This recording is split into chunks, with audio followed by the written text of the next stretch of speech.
दोस्तों, मैं आपका साथी आपके बीच में फिर से हाजिर हूँ। हम चर्चा कर रहे थे आपके वाक्य के बारे में। तो हमने वाक्य के घटक पढ़े, अंग पढ़े और उसके तत्व पढ़े। और लास्ट में हमने चर्चा की थी अर्थ के आधार पर वाक्य 8 प्रकार के होते हैं, क्रिया और रचना के आधार पर 3 प्रकार के होते हैं। तो आज हम सबसे पहले पढ़ेंगे अर्थ के आधार पर जो 8 प्रकार के वाक्य हैं। विधानवाचक, निषेधवाचक, प्रश्नवाचक, आज्ञार्थक, संदेहवाचक, संकेतवाचक, इच्छावाचक और आपका विस्मयादि बोधक।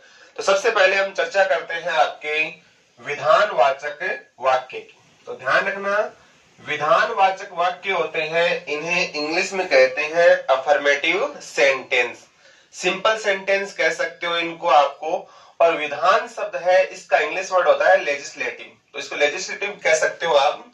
ऑलमोस्ट अफर्मेटिव सेंटेंस सकारात्मक जो साधारण वाक्य होते हैं।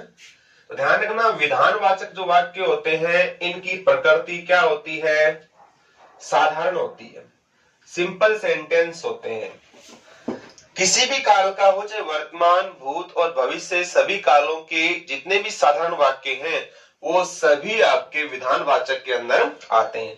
तो विधानवाचक कह दो, चाहे इनको साधारण वाक्य कह दो, या इन्हें विधानार्थक भी कह सकते हो आप।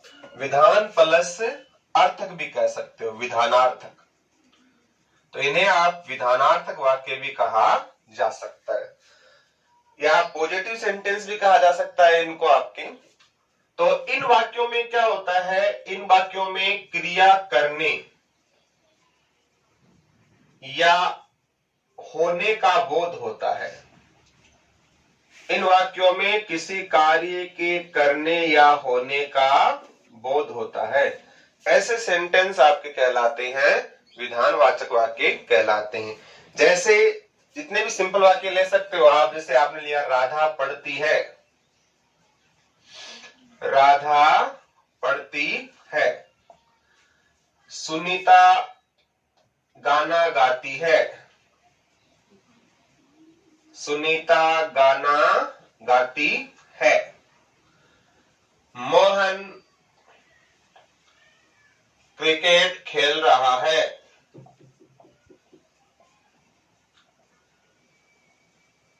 वर्षा हो रही है, हवा चल रही है। गंगा हिमालय से निकलती है, पक्षी उड़ते हैं, सांप रेंगता है। ऐसे वाक्य जिनकी प्रकृति साधारण हो, उन सभी वाक्यों को क्या कहा जाता है? आपका विधानवाचक कहा जाता है। तो आपको इतना ही ध्यान रखना है कि जो सिंपल सेंटेंस होते हैं वो किस में आते हैं? आपके विधानवाचक। एग्जाम में सीधा आता है मोहन क्रिकेट खेल रहा है, कैसा वाक्य है आपका? तो ध्यान रखना, ये विधानवाचक वाक्य है। हम गलती क्या करते हैं, हमें साधारण वाक्य तो पढ़ा हुआ होता है, इंग्लिश में हम पढ़ते हैं तो अफर्मेटिव सेंटेंस भी जानते हैं, सिंपल सेंटेंस भी जानते हैं, लेकिन विधान शब्द हमारा सुना हुआ नहीं होता है। तो ऑलमोस्ट हम वहां गलती कर देते हैं। तो साधारण वाक्य होते हैं उन्हें क्या कहा जाता है? विधानवाचक वाक्य कहा जाता है। दूसरा है आपका निषेधवाचक वाक्य। निषेधवाचक वाक्य को क्या कहा जाता है? आपका नकारात्मक सेंटेंस नकारात्मक वाक्य कह सकते हो, नेगेटिव। और निषेध को इंग्लिश में बोलते हैं नेगेटिव सेंटेंस। नकारात्मक वाक्य या आपके नेगेटिव सेंटेंस इनको कह सकते हो। और ध्यान रखना, जो नेगेटिव सेंटेंस होते हैं इसमें क्रिया करने का भाव नहीं होता है, क्रिया करने का भाव नहीं पाया जाता। तो जहां कोई कार्य है उसको करने नहीं किया कर रहे हैं हम, तो ऐसा किसमें आता है? आपका निषेधवाचक। और हम इंग्लिश में क्या करते हैं, जो साधारण वाक्य होते हैं उसमें किसका प्रयोग कर देते हैं? नोट का। और हिंदी में किसका प्रयोग कर देंगे? आपके नहीं का। तो जितने भी आपके साधारण वाक्य हैं उनके अंदर आप नोट या नहीं का प्रयोग करते हो तो वही क्या बन जाते हैं? आपके निषेधवाचक वाक्य बन जाते हैं। जैसे मान लो राधा पढ़ती है, इसमें आप नहीं लगाओगे राधा नहीं पढ़ती है। सुनीता गाना गाती है, सुनीता गाना नहीं गाती है। मोहन क्रिकेट खेल रहा है, मोहन क्रिकेट नहीं खेल रहा है। बच्चे नहीं पढ़ रहे हैं। राधिका स्कूल नहीं आई। मोहन ने खाना नहीं खाया। तो जो साधारण वाक्य है इनके अंदर अगर आप नहीं का प्रयोग कर देते हो तो उन्हें क्या कहा जाता है, आपका नेगेटिव सेंटेंस कहा जाता है। तो सिंपल सा है, साधारण वाक्य आपके विधानवाचक होते हैं और उनके अंदर आप नहीं का प्रयोग कर देते हो तो वही क्या बन जाते हैं, आपके निषेधवाचक वाक्य बन जाते हैं। आगे बढ़ते हैं। तीसरा है आपका प्रश्नवाचक वाक्य। प्रश्नवाचक वाक्य, तो ध्यान रखना प्रश्नवाचक वाक्य के अंदर क्या क्या होता है आपका। इन वाक्यों में जैसे मान लो कोई समस्या है, कोई प्रश्न है, इनका भाव रहता है। वाक्यों में प्रश्न है, समस्या है, जटिलता है, इनका भाव पाया जाता है। और प्रश्नवाचक वाक्यों को इंग्लिश में कहते हैं आपका इंट्रोगेटिव सेंटेंस कहा जाता है। और इन सेंटेंस में आपके क्या लगा होता है, प्रश्न सूचक चिन्ह लगा होता है। क्या लगा होता है इसके अंदर, आपका प्रश्न सूचक चिन्ह लगा होता है, साइन ऑफ इंट्रोगेशन। और इन्हीं वाक्यों में आपके क्या आते हैं, प्रश्न सूचक शब्द आते हैं। कौन कौन से कौन, क्या, कब, कहां, कैसे, कितने, क्यों, किसको। तो जहां वाक्य में प्रश्न सूचक चिन्ह लगा हुआ हो और आपके प्रश्नवाचक शब्द दे रखे हो तो ऐसे सेंटेंस किसमें आते हैं, आपके प्रश्नवाचक वाक्य के अंदर। जैसे तुम कॉलेज कब जाओगे, पूछ रहा है तुम कॉलेज कब जाओगे।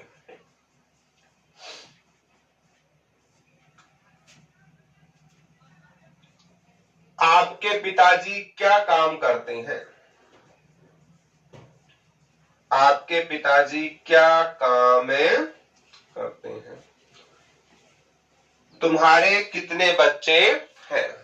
जैसे भारतीय महिला कहते हैं ना, पति जाता है कमाने के लिए, तुम कब आओगे, तो तुम कब आओगे।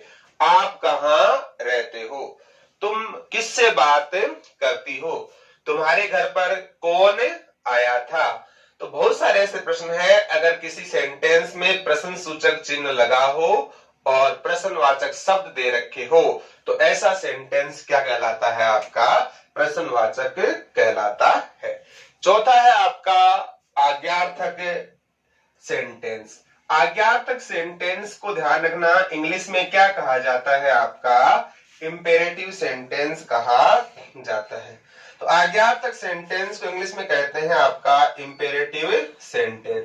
तो इन वाक्यों में किसका भाव होता है, जैसे आज्ञा है, उपदेश है, अनुमति है आदि का भाव होता है। तो जहां वाक्य में आज्ञा, उपदेश, अनुमति इनका क्या हो, भाव हो, तो ऐसा सेंटेंस क्या कहलाता है, आपका आज्ञार्थक।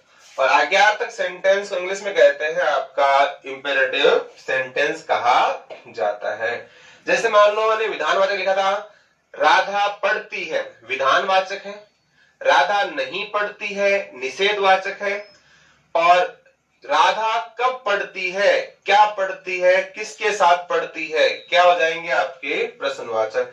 और इसी का बनाना हो आज्ञार्थक तो आप क्या बनाओगे, राधा पढ़ो, राधा पढ़ो। तो राधा को क्या दिया जा रहा है, आज्ञा है ना। जैसे मैंने कहा परीक्षा तक, परीक्षा तक दूर संचार यंत्र का प्रयोग मत करो, परीक्षा तक दूर संचार यंत्र का प्रयोग मत करो। अब यहां पर आपको कहा गया है कि परीक्षा तक क्या नहीं करना है, आपको दूर संचार यंत्र का प्रयोग नहीं करना है। तो ऐसे वाक्य जहां पर किसी को आदेश दिया जाए, किसी को उपदेश दिया जाए, कोई अनुमति हो, तो ऐसे किस में आते हैं, आपके आज्ञार्थक सेंटेंस में आते हैं। जैसे आप बच्चे को कहते हैं ना, बच्चों तुम खाना खा लो, वो भी क्या है आपका आज्ञा दे रहे हो। अगर आप किसी को अच्छी सलाह दे रहे हो कि हमें माता पिता की सेवा करनी चाहिए, तो वो भी किस में आते हैं, आपके आज्ञार्थक के अंदर ही आते हैं। तो जहां कोई आज्ञा है, अनुमति है, आदेश, उपदेश, इनका भाव हो तो ऐसी सेंटेंस किस में आते हैं, आपके आज्ञार्थक में। संधि है इसमें आपकी दीर्घ संधि, आज्ञा प्लस अर्थक। संधि कौन सी है इसमें, आपकी दीर्घ संधि। ध्यान रखना, आज्ञार्थक किससे बनता है, आपका आज्ञा धन अर्थक से। और निषेध शब्द है ये किससे बनता है, नी प्लस सेध से। और इसमें संधि कौन सी है, आपकी व्यंजन संधि है। तो ये आपका आज्ञार्थक सेंटेंस। अगला है आपका इच्छा बोधक सेंटेंस। इच्छा बोधक सेंटेंस क्या होता है, जहां अगर आप किसी चीज के लिए क्या करते हो, कामना है, आप किसी के लिए क्या करते हो, इच्छा है, किसी को आप आशीर्वाद देते हो, किसी को आप साप देते हो, अभिशाप, तो ऐसे वाक्य जिनके अंदर कामना, इच्छा, आशीर्वाद, साप, इनका भाव हो, वो किस में आते हैं, आपके इच्छा बोधक सेंटेंस के अंदर शामिल होते हैं। कैसे, जैसे मान लो किसी को आप नववर्ष है उसकी हार्दिक शुभकामना दे रहे हो, तो अभी आपकी इच्छा कामना है, कहते हैं ना नववर्ष मंगलमय हो, नववर्ष मंगलमय हो, नववर्ष मंगलमय हो। जैसे आपका कोई साथी या प्रेमी बीमार है तो आप भगवान से क्या करते हो कि वो शीघ्र स्वस्थ हो जाए, तो आप कहते हैं तुम शीघ्र स्वस्थ हो जाओ, तो तुम शीघ्र स्वस्थ हो जाओ। जैसे बड़े बुजुर्ग, जैसे नवेली दुल्हन घर पे आती है तो सासू माँ होती है उसको आशीर्वाद देती है ना, सीढ़ी हो, सपूती हो, बूढ़ सुहागन हो, तो ये आशीर्वाद भी किस में आते हैं, आपके इच्छावाचक में आते हैं। और ध्यान रखना, इच्छावाचक को इंग्लिश में कहते हैं आपका ऑप्टेटिव सेंटेंस कहा जाता है। क्या कहते हैं इसको, ऑप्टेटिव सेंटेंस। और अगर इच्छा शब्द में हम संधि की बात करते हैं तो संधि कौन सी है, आपकी व्यंजन संधि। तो ई प्लस छा से क्या बनता है, आपका इच्छा बनता है। अगर किसी को आप श्राप देते हो, बुरी गार तेरो बुरो जाए, सत्यानाश जाए, है ना, तेरे कीड़ा पड़े, ये भी किसमें आते हैं, आपके इच्छावाचक के अंदर ही आते हैं। तो अगर आप किसी के बारे में कोई कामना करते हो, इच्छा करते हो, तो वो किस में आएंगे, आपके इच्छावाचक के अंदर। जैसे मान लो आपका कोई दोस्त पढ़ नहीं रहा है, आप कहते हो भगवान करे तुम पढ़ाई करो या तुम्हारी नौकरी लग जाए, वो भी आपकी क्या है, इच्छावाचक है। अगला क्या है आपका संदेह वाचक। तो ध्यान रखना, अगला क्या है, संदेह वाचक। तो संदेह वाचक को इंग्लिश में कहते हैं स्केप्टिकल सेंटेंस कहते हैं, और इसको आप डाउटफुल सेंटेंस भी कह सकते हो, DOUBT, डाउटफुल संदेश। तो ध्यान रखना, संदेह वाचक में क्या आता है, या तो कहीं पर संदेह का भाव हो या फिर किसका भाव हो, संभावना का भाव। तो किसी सेंटेंस में संदेह या संभावना का जहां भाव होता है वो किस में आता है, संदेह वाचक। स्केप्टिकल सेंटेंस या इसको कहते हैं आपका डाउटफुल सेंटेंस कहा जाता है। और जो आज्ञार्थक है इसको आप ऑर्डर्ड सेंटेंस भी कह सकते हो। क्या कह सकते हो इसको, ऑर्डर्ड सेंटेंस भी कहा जा सकता है। अब देखो, किसी वाक्य में संदेह है या संभावना, इनको प्रकट करने के लिए वाक्य के साथ जुड़ सकता है शायद, संभवतः, हो सकता है। वाक्य के शुरुआत में इस प्रकार के शब्दों को जोड़ा जा सकता है, शायद, संभवतः, हो सकता है। ये शब्द आपको सेंटेंस के साथ जुड़े हुए मिल सकते हैं। और वाक्य में कैसा भाव रहेगा आपका, संदेह या संभावना का भाव पाया जाता है। जैसे मान लो वो वाक्य था राधा पढ़ती है, उसी का बनाना है संदेहवाचक, तो आप क्या बनाओगे, राधा पढ़ती होगी। जैसे मान लो राधा घर में ऊपर कमरे में है और उसकी सहेली कोई उससे मिलने आई और उसकी मम्मी से पूछा, मम्मी जी राधा क्या करती है, तो मम्मी ने कहा बेटा राधा पढ़ती होगी। इसका मतलब उसकी अम्मा को भी उस पर क्या है, संदेह है कि पढ़ रही है, मोबाइल चला रही है, क्या और कुछ कार्य कर रही है। जैसे आपके घर पे कोई आए और पूछे आपकी माँ क्या कर रही है, आप कहते हो खाना बनाती होगी, तो वो भी क्या है, आपकी संभावना है। जैसे मान लो आप कहते हो, जैसे मान लो आज शायद मोहन घर आए, शायद आज मोहन घर आए, शायद आज मोहन घर आए, या हो सकता है आज वर्षा हो।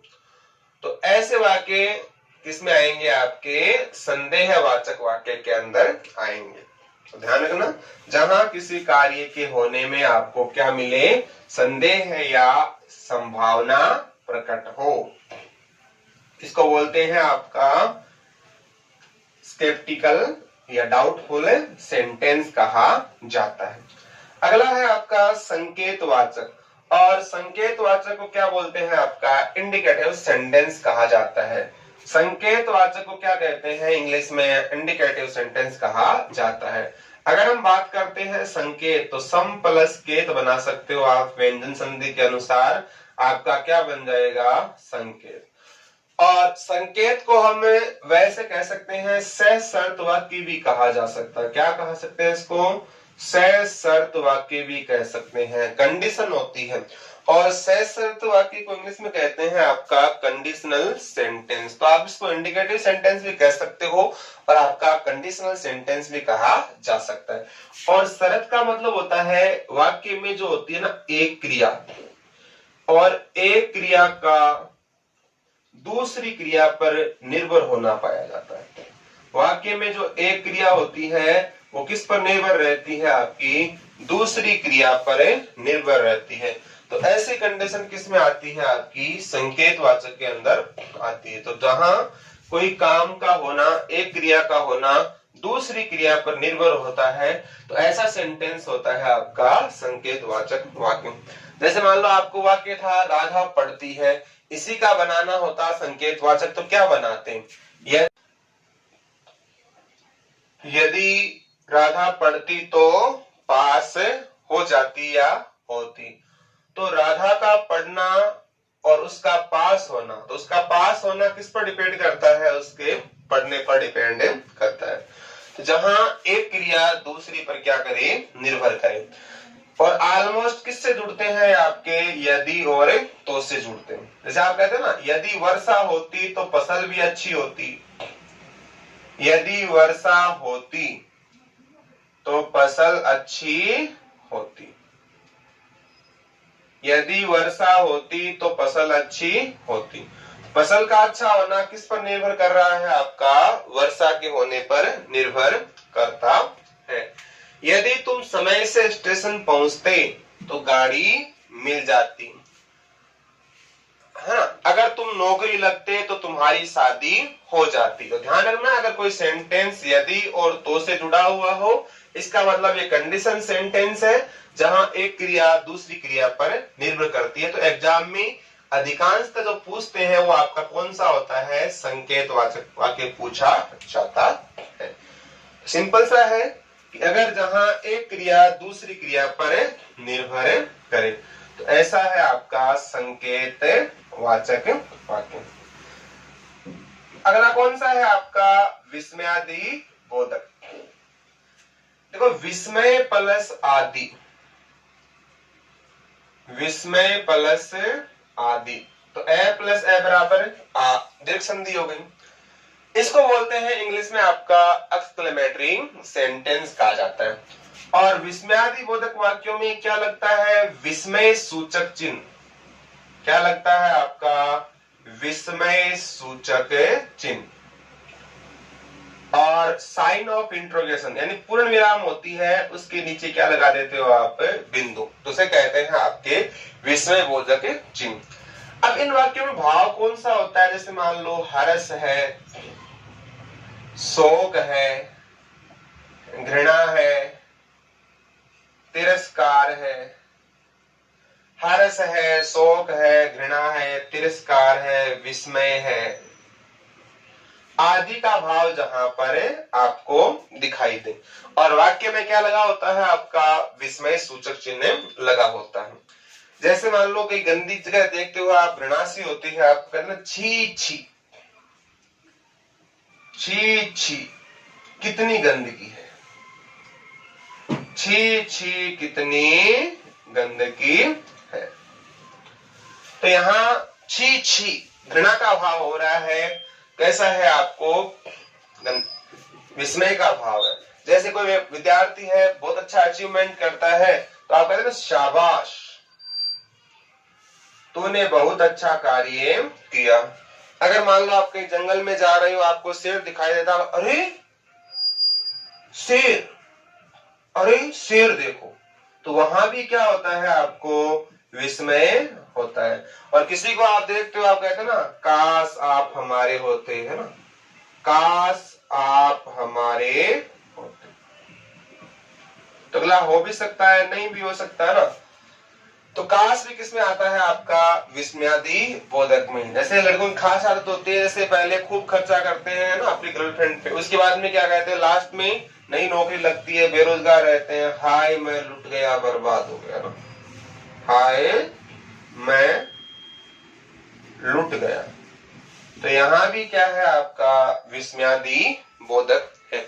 तो ऐसे सेंटेंस जहां पर हर्ष, घृणा, शोक, अचरज, विस्मय आदि का भाव आपको देखने को मिले, तो वो किस में आते हैं, आपके विस्मयादि बोधक के अंदर आते हैं। तो अभी हमने पढ़े हैं आपके जो अर्थ के आधार पर 8 प्रकार के जो सेंटेंस है, विधानवाचक, निषेधवाचक, प्रश्नवाचक, आज्ञार्थक, इच्छाबोधक, संकेतवाचक, संदेहवाचक और आपका विस्मयादि बोधक। वाक्य रूपांतरण का मतलब होता है कि जैसे हम एक वाक्य को दूसरे वाक्य में कन्वर्ट करते हैं, उसे क्या कहा जाता है, आपका वाक्य रूपांतरण। सभी वाक्य एक दूसरे के अंदर कन्वर्ट होते हैं। जैसे मान लो कोई सेंटेंस है, राजेश क्रिकेट खेलता है, राजेश क्रिकेट खेलता है। ये वाक्य कैसा है, विधानवाचक है, निषेधवाचक है। देखो सारे वाक्य एक दूसरे में ऑलमोस्ट क्या हो जाते हैं, आपके कन्वर्ट हो जाते हैं। तो राजेश क्रिकेट खेलता है साधारण वाक्य है, इसका मतलब क्या हो गया, आपका विधानवाचक। क्या इसको आप कन्वर्ट कर सकते हो, कर सकते हैं। इसमें आप नहीं लगा दोगे तो क्या बन जाएगा, आपका निषेधवाचक। जैसे राजेश क्रिकेट नहीं खेलता है, क्या बन जाएगा, आपका निषेधवाचक। अगर इसी का प्रश्नवाचक बनाना हो तो क्या बन जाएगा, राजेश क्रिकेट किसके साथ खेलता है, कब खेलता है, कहां खेलता है, क्या बन जाएंगे, आपके प्रश्न बन जाएंगे।